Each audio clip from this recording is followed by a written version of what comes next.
ప్రణామాలు అగ్రజ. మీకోసమే నిరీక్షిస్తున్నాను నేను. మీరు మీ తీర్థయాత్ర పూర్తి చేసి తప్పక ఇక్కడికే వస్తారని నాకు తెలుసు. లేదు కన్నయ్య, నిజానికి నీవు భయపడ్డావు నీ పక్షపాతాన్ని ఆపుతానని.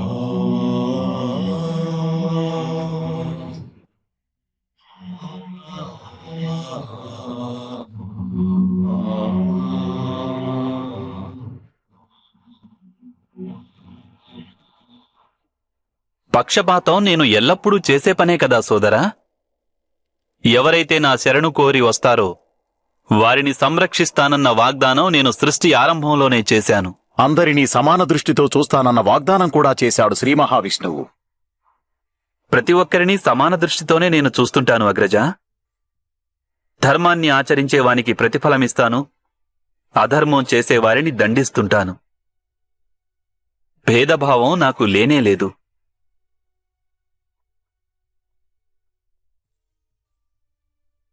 కాని మానవావతారమెత్తిన మనం మానవతా విలువలకు కూడా తప్పక కట్టుబడుండాలి. నీవెత్తిన ప్రతి అవతారంలోనూ ఈ జ్ఞానాన్ని నీవే నాకిచ్చావు. ఈ కారణంగానే నేను నా బ్రహ్మస్వరూపంలో మహావిష్ణు సేవకుడునైన ఆదిశేషుడ. కాని ఈ లోకంలో నీవీ మానవ రూపంలో నన్ను అన్నయ్య అని సంబోధిస్తూ ఎంతో గౌరవిస్తావు. కన్నయ్య, మానవులకు అనుచితమైన ఈ పక్షపాతం ఎందుకు చూపుతున్నావు? సాధారణంగా నదీ ప్రవాహం బండరాళ్ల మధ్య నుండే సాగుతుంది అగ్రజ. కాని అప్పుడప్పుడు నది ఆ బండరాళ్లనే పగలగొట్టవలసి వస్తుంది అగ్రజ. ఈ సమయమే అలాంటిది. ఒకవేళ పాండవులు పరాజితులైతే నా అవతార ధ్యేయం అసంపూర్ణంగా ఉండిపోతుంది. ఇలాంటి కారణాలు చెప్పి నన్ను ఒప్పించలేవు కన్నయ్య. యుద్ధభూమిలో నీవు అంగరాజు కర్ణుని వంచావు, పితామహులు భీష్ముడిని వంచావు, గురు ద్రోణుడిని వంచావు. అప్పటికీ నేను నిన్ను ఆపే ప్రయత్నం కూడా చేయలేదు. ఎందుకో తెలుసా? ఎందుకంటే వారందరూ యోధులు, రణభూమిలో నిలుచుని ఉన్నారు. కాని తపస్విని అయిన ఒక స్త్రీని వంచి నీకు లభించేదేమిటి కన్నయ్య? నీవు చేసిన ఈ ఒక్క వంచనతో మానవులందరూ తపస్సు పట్ల విశ్వాసం కోల్పోతారు, ఈశ్వరుడి పట్ల కూడా విశ్వాసం కోల్పోతారు. కన్నయ్య, నీ గురించి ప్రపంచంలో అపవాదులు వస్తాయి. భవిష్యత్తులో నిన్ను ఎవరూ పూజించరు. నేనిప్పుడు అంత భయంకరమైన పనేం చేశాను అగ్రజ?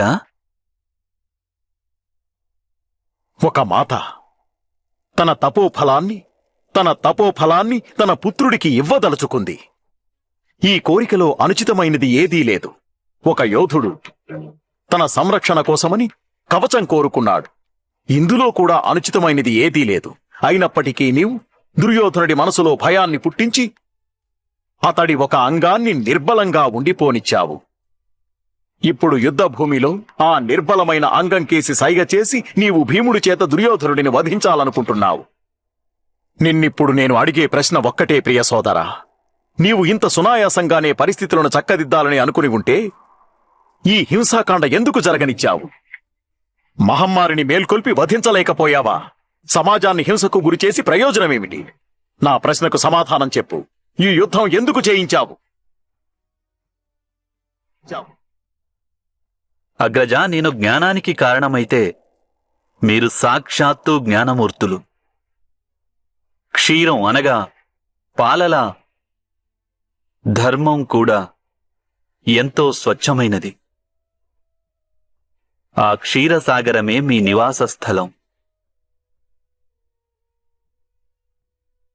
మీరు శయ్యగా మారి నాకు విశ్రాంతిని కలుగజేస్తారు. అలాగే గొడుగులా మారి నాకు రక్షణనిస్తారు. మీకు అన్నీ తెలుసు అగ్రజ. నాకేమీ తెలీదు. నా మానవ జన్మ అనురూపంగా నేను అజ్ఞానాన్ని ప్రదర్శించగలను. నా ప్రశ్నకు ఇప్పుడు కూడా నీవు సమాధానం చెప్పడం లేదు సోదరా. ఈ హింసను ఎందుకు జరగనిచ్చావు?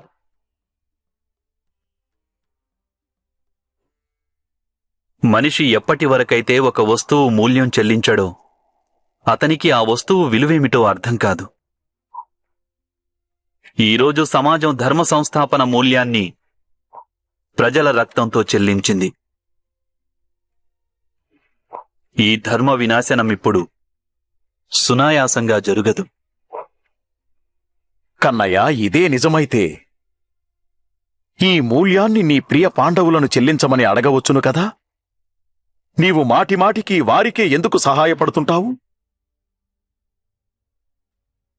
మీ ఆజ్ఞ ఏమిటో సెలవివ్వండి అగ్రజ. విజయానికై నీవు భీముడికి ఏ సంకేతమూ ఇవ్వకూడదు.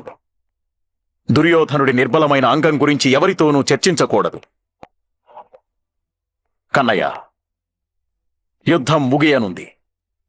నేనిప్పుడు కోరుకుంటున్నది ఒక్కటే.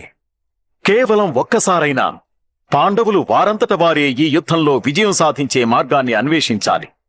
శకుని నన్ను ఇక్కడికి ఎందుకు పంపించాడో కూడా నాకు బాగా తెలుసు. నేనిప్పుడు నీకు బంధనంలా వ్యవహరించాలని. కాని ఆ మూర్ఖుడికి ఒక విషయం తెలియదు. ఈ బలరాముడు స్వయానా నీ సేవకుడని. కేవలం ఈ మానవ రూపంలో నేనిప్పుడు నీ అగ్రజుడిగా ఒక పాత్రను పోషిస్తున్నాను. చూడు కన్నయ్య, ఇప్పుడు నేను యుద్ధ నియమాల ఉల్లంఘన గురించి నీతో చర్చించడానికి రాలేదు. వంచనలు చేశావని నిన్ను నిందించడానికి కూడా రాలేదు. అదంతా జరిగిపోయింది. కాని ఒక్క విషయం ఆలోచించు. మానవులంతా ఏమనుకుంటారు? సాఫల్యం సముపార్జించడానికి కేవలం నీ కృప ఉంటే సరిపోతుందనుకోరా? అంటే పురుషార్థం పట్ల, పరిశ్రమ పట్ల ప్రజలకు విశ్వాసమే సమసిపోదా? వారు పురుషార్థాన్ని త్యజిస్తారు. అందుకే ఓ వాసుదేవ కృష్ణ, ఈ మానవ రూపంలో నీ అగ్రజుడిగా అవతరించిన నేను నిన్ను ఆదేశిస్తున్నాను. మానవాళి శ్రేయస్సు కోసం పురుషార్థాన్ని పునఃస్థాపించు.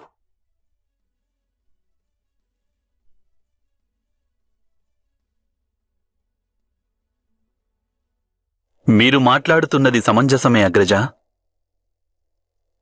నేను మీకు వాగ్దానం చేస్తున్నాను, ఈ ద్వంద్వ యుద్ధంలో నేను వారికి ఎటువంటి సహాయము అందించను. పాండవులను వారి మార్గాన్ని స్వయంగా అన్వేషించుకోనిస్తాను. దుర్యోధనుడికి విజయం లభించవచ్చు,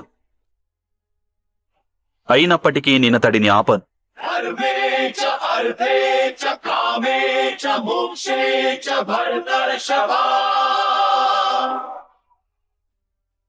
यदि हस्ति तदन्यत्र यन हस्ति न तद्वचित् यदि हस्ति तदन्यत्र यन हस्ति न तद्वत्.